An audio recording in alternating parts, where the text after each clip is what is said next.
I'm just gonna do a quick video today in our not Bible class, in our kids' nature study class. We talked about weather, and one of the big things was the wind. And we talked about like the scale that the scale that wind is measured on.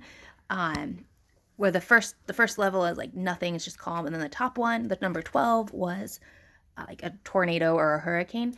And so I was just talking to our little one about Jesus, and I think it's something that when talking about like science and school stuff, you don't necessarily always remember, but it's really cool. Like one of the things that, and I work with a lot of Muslims and people from different backgrounds who maybe are familiar with gods that are like half God, half man, or believe in Jesus but do not believe he is the Jesus of the Bible, do not believe he is God himself, fully God and fully man. And so when talking to people and like people I work with, it is really interesting that Jesus had control over nature. Like I mean, we just read about nature, the stars leading people to him, God using nature to lead people to Jesus so they could worship him at his birth, right?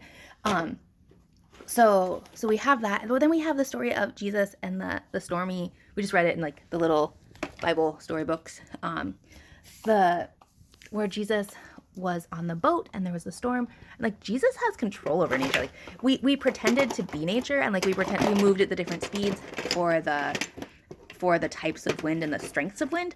We were pretending to be nature, but Jesus controlled nature. Like Jesus could lift his hand and stop the wind and the rain and the tornadoes. Like Jesus controlled it. How many of us can like we can blow and like blow someone's hair, right? And like we joked about like kind of the idea that maybe someone's blowing and that's how the wind, like someone's blowing and that's where the wind comes from.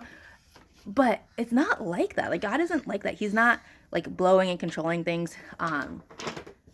But Jesus, he could.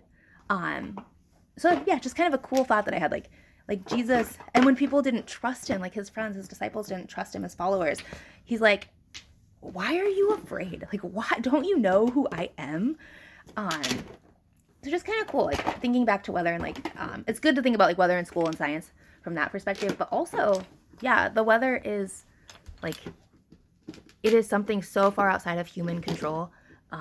But God, the only perfect human who's fully God and fully man, fully human,